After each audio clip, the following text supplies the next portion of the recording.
Study IQ IAS, आपका selection हमारा mission. जिस तरीके से वैश्विक परिदृश्य बदल रहे हैं उस तरीके से हमारी सुरक्षा की जो आवश्यकताएं हैं वो भी बदल रही हैं, तो उनकी रणनीतियों में बदलाव लाना भी लाजमी है। आप खुद सोचिए, जब अपने बारे में सोच रहे होते हैं कि इस बदलते दौर में अपने जीवन को कैसे बेहतर बनाया जाए, तो हम उसके ढेर सारे डिमेंशन को यहाँ पर सोच लेते हैं और हर एक आने वाले चैलेंज का प्लान पहले से ही लेके चलते हैं। तो जब देश की सुरक्षा की बात आती है तो हम ऐसा क्यों नहीं सोच सकते? देश की सुरक्षा को बेहतर बनाने की जब भी बात आती है, हमारी मिलिट्री फोर्सेस को स्ट्रॉन्ग करने की जब भी बात आती है, तो क्यों इस पर हमेशा सवाल खड़े किए जाते हैं? हम कोई डिफेंस डील करते हैं या किसी तरीके का डिफेंस डेवलपमेंट करते हैं तो इस पर सवाल क्यों खड़े किए जाते हैं? इसके पीछे की वजह क्या है? वजह ये है कि हमें अपने राष्ट्र से ज़्यादा अपने पर्सनल इंटरेस्ट बड़े प्यारे होते हैं, जबकि होना ये चाहिए, ये देश से बेहतर या इस देश से बढ़कर कुछ भी आपके लिए नहीं होनी चाहिए।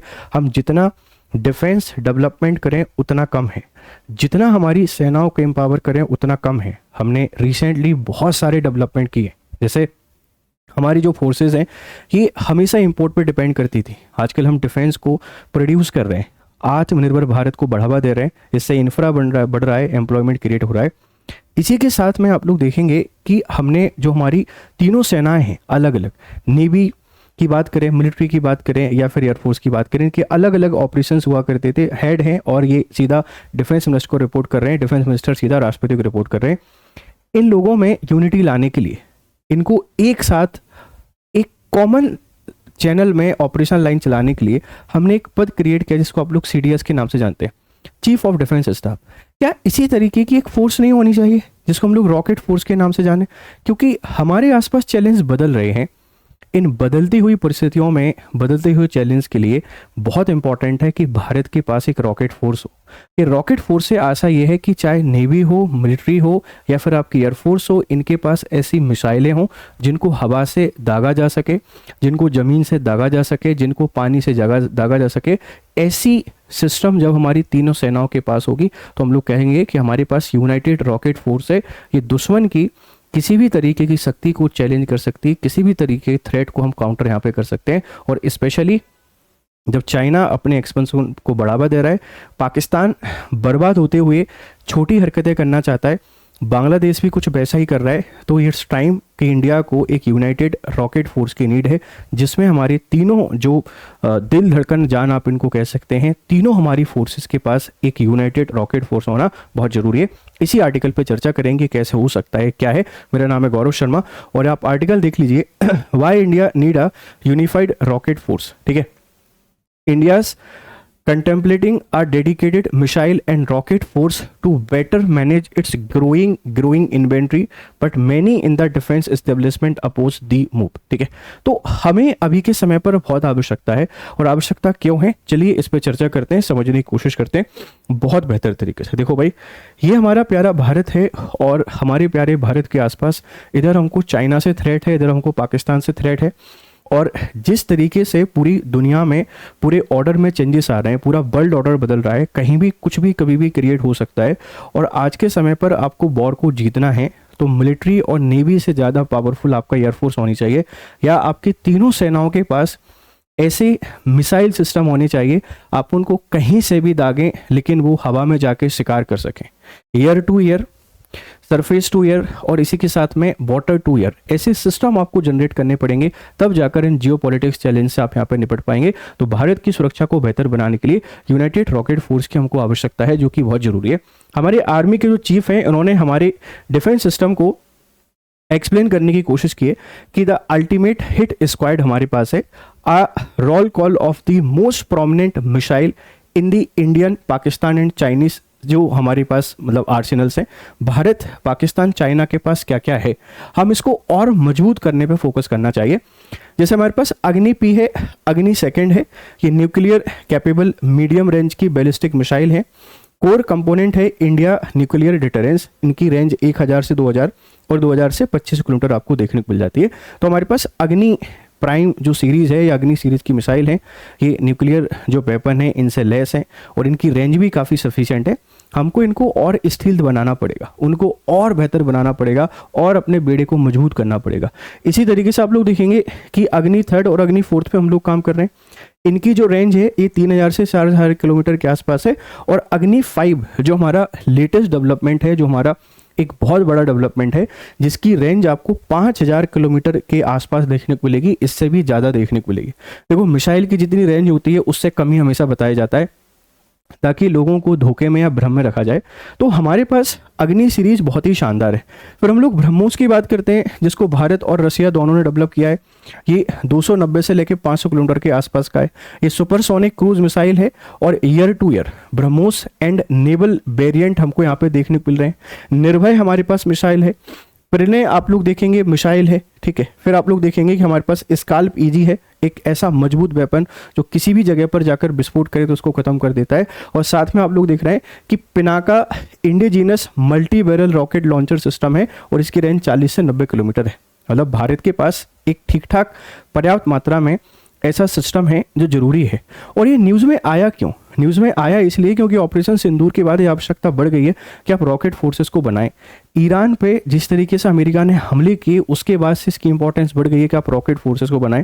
जिस तरीके से रसिया यूक्रेन में लड़ाई चल रही है तो इंपॉर्टेंट हो गया है कि रॉकेट फोर्सेस को यूनिफाइड बनाना पड़ेगा, चाहे वो नेवी हो, चाहे मिलिट्री हो, चाहे एयरफोर्स हो, इनको मजबूती हमको देनी पड़ेगी। इस बात को ध्यान रखिए। तो भारत के पास ऐसा कुछ सिस्टम है।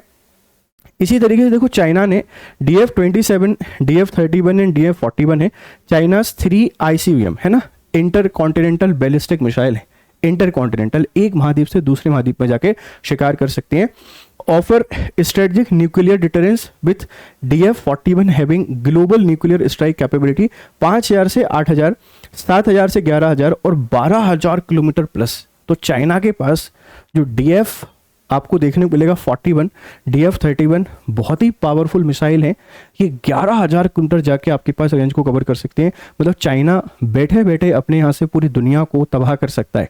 यही वजह है कि चाइना से अमेरिका आंख भी नहीं मिलाता है।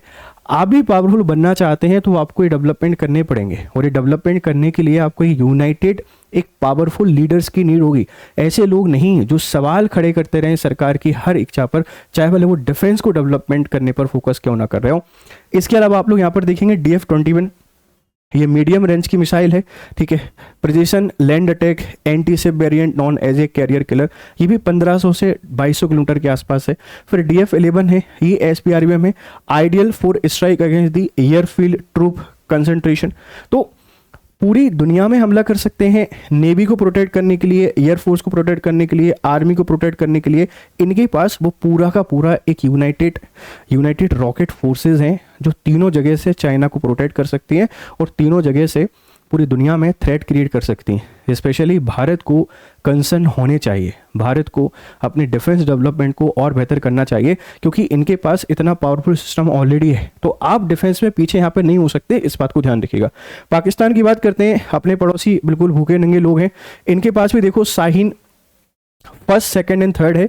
इनकी टॉप बैलिस्टिक मिसाइल है और न्यूक्लियर वेपन से भरी हुई है, ठीक है। इनकी शॉर्ट रेंज है, ठीक है। आप देखेंगे कि 750 से 900, 1500 से 2000 और 2750 किलोमीटर, तीनों की अगर रेंज मिला लें तो इतनी रेंज इनके पास हो जाती है, ठीक है। फिर आप लोग देखेंगे कि इनके पास अबील है, nuclear capable ballistic missile with MRV technology, इसकी रेंज है। तो ठीक ठाक इनके पास भी बेड़ा है। इन्होंने भी अपना यूनाइटेड रॉकेट फोर्स बना लिया है चाइना की कृपा से, चाइना की दया से, और ये भी भारत को टक्कर देने की हमेशा कोशिश करते रहते हैं। इसीलिए समय आ गया है कि हम यूनाइटेड रॉकेट फोर्स बनाएं। हमको डिफेंस डेवलपमेंट, डिफेंस रिसर्च पे फोकस करना चाहिए और इसमें जितना इन्वेस्ट हो सकता है उतना इन्वेस्ट भारत को करना चाहिए, क्योंकि ये हमारी नीड और डीड दोनों हैं। क्योंकि जिस तरीके से हमारे पास चैलेंजेस हैं, उन चैलेंजेस से लड़ने के लिए भारत को इस पे काम करना पड़ेगा बहुत स्ट्रांगली, ठीक है। थोड़ा और इसके बारे में समझते हैं कि ये कंसेप्ट है क्या। देखो ऑपरेशन सिंदूर के बाद एक बड़ा सवाल आया कि भारत ने ब्रह्मोस, प्रलय, स्काल्प क्रूज मिसाइलों, लंबी दूरी की तोपखाने और कामिक्रेज ड्रोन का उपयोग करके पाकिस्तान में आतंकी सैन्य ठिकानों पर सटीक हमले किए। इस अभियान ने सैन्य योजनाकारों के समक्ष प्रश्न रखा, क्या भारत को अपनी बढ़ती मिसाइल रॉकेट संपत्तियों के बेहतर प्रबंधन हेतु एक समर्पित रॉकेट मिसाइल फोर्स की आवश्यकता है या मौजूदा ढांचा पर्याप्त है? हमारे पास जिस तरीके से अपनी पावर को बढ़ा रहे हैं, तो क्या एक यूनाइटेड ऑपरेशन लाइन होनी चाहिए या नहीं होनी चाहिए, ये सवाल यहाँ से निकल के आता है।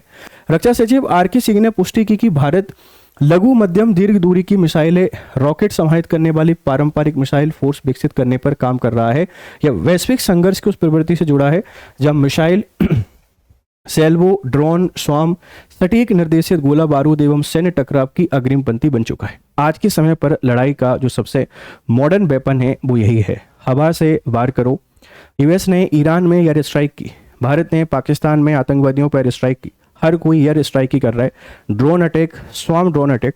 तो ये नीड है कि आपके पास एक यूनाइटेड फोर्स हो जिसकी इंटर ऑपरेबिलिटी एक साथ हो, एक ही व्यक्ति उसको ऑपरेट करे, जब आवश्यकता पड़े, जिसकी आवश्यकता पड़े उसका यूज़ करे, ना कि एक जगह से दूसरी जगह ऑर्डर लेने का वेट कर रहे हैं, एक जगह से दूसरी जगह हम लोग आदेश के पालन होने का वेट कर रहे हैं, और जो हमारे ईगो क्लैश होते हैं उसके कारण इंटरनल और एक्सटर्नल सिक्योरिटी को ब्रीच कर रहे हैं।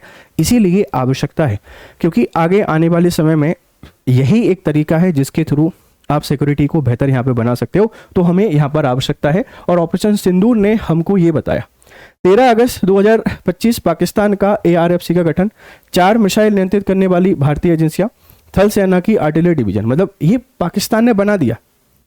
ये होने के बाद, बहुत सारी स्ट्राइक होने के बाद उन्होंने बना दिया कि हमने एक यूनाइटेड फोर्स बना दी। भारत को भी बनाने की आवश्यकता है, इस बात को ध्यान रखिएगा, ठीक है। अब देखो, थल सेना के पास प्रलय है, प्रहार है, शौर्य है, सतह से सतह, ब्रह्मोस निर्भय क्रूज मिसाइल है, पिनाका स्मार्क MRBL रॉकेट है, ठीक है। वायुसेना के पास अस्त्र है, ब्रह्मोस है, स्काल्प है। वायुसेना के पास आकाश बराक 8 S-400 सतह से हवा मार करने वाली, और नेवी के पास नौसैनिक ब्रह्मोस हैं, धनुष है। तो ढेर सारी मिसाइलें हैं। और सामरिक बल कमान की आपसे कोई बात करेगा, अग्नि श्रृंखला हमारे पास है, के सीरीज है, पूर्णतः परमाणु मिसाइलें जो कि भारत की जो स्ट्रेटेजिक ऑटोनॉमी है इसको बेहतर बनाते हैं, भारत की स्ट्रेटेजिक क्षमता को मजबूत बनाते हैं। इतनी सारी मिसाइल, इतने सारे सिस्टम, इतने सारे कैपेबल हम हैं, तो इनको ऑपरेट करने की एक सिंगल यूनाइटेड रॉकेट फोर्स की नीड है। ये मुझे भी समझ में आता है, आपको भी समझ में आ रहा होगा।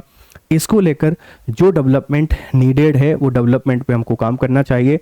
तीनों सेनाओं का एक कॉमन ऑपरेशन लाइन हमको शुरू करनी चाहिए जो रॉकेट फोर्सेस से संबंधित हो। इसमें चाहे ब्रह्मोस हो, अग्नि हो, प्रलय हो, या के सीरीज हो, या आपके पास कोई भी मिसाइल हो, इन सब का ऑपरेशन लाइन एक ही जगह से हो। चाहे वो ड्रोन अटैक हो, स्वाम ड्रोन अटैक हो, S-400 हो, इन सबको यूनाइटेड करके एक फोर्स हम लोग बना दें, उसी को रॉकेट फोर्स कहेंगे। जिस तरीके से चैलेंजेस आ रहे हैं उन चैलेंज को देखते हुए भारत को इसकी बहुत ज़्यादा नीड है। आपको क्या लगता है? आपकी फीडबैक हमको यहाँ पे जरूर दीजिएगा। अब आप इस बेड़े की बात करें कि भाई हमारे पास क्या क्या है, तो देखो हर एक चीज़ है। ब्रह्मोस मिसाइल है, ठीक है, सुपरसोनिक है, जमीन से समुद्र हवा से प्रक्षेपण आप इसको कर सकते हैं। अग्नि 5 है, बैलिस्टिक 5000 किलोमीटर की क्षमता। तो सारी क्षमताएं हैं और विकसित कर रहे हैं, तो इनको यूनाइटेड ऑपरेट करने के लिए एक फोर्स की आवश्यकता होगी। आप उसी को यूनाइटेड रॉकेट फोर्स के नाम से जानेंगे, जो आज के समय की आवश्यकता है। ये मैं नहीं बोल रहा हूँ, ये सेना के प्रमुख यहाँ पर बोल रहे हैं। तो भारत को सुरक्षित बनाए रखने के लिए, राष्ट्रीय सुरक्षा को बनाए रखने के लिए, एकता और अखंडता को बनाए रखने के लिए यूनाइटेड रॉकेट फोर्स की हमको नीड है। आपको क्या लगता है? आपकी फीडबैक हमको यहाँ पर जरूर दीजिएगा। आप अगर यूपीएससी की तैयारी कर रहे हैं तो आपकी तैयारी को बेहतर करने के लिए आप देखेंगे कि हमारे पास जो सामान्य अध्ययन कोर्सेज हैं, इन पर अभी बहुत सस्ते दाम पर, मतलब ये जो कोर्स है आपका, ये 7,999 से इसकी शुरुआत हो रही है, और ये लिमिटेड टाइम के लिए ऑफर है। GRS लाइव कोड का यूज़ करके आप इन कोर्सेज में एनरोल कर सकते हैं। मात्र और मात्र 8,000 रुपये से हमारी कोर्सेज की शुरुआत हो रही है। आप इनमें एनरोल कीजिए, आपके फीडबैक हमको दीजिए, और फिर मिलते हैं आपसे क्लासेस में। तब तक खुश रहें, मस्त रहें। Have nice time, good day to all. Study IQ IAS, आपका सिलेक्शन हमारा मिशन।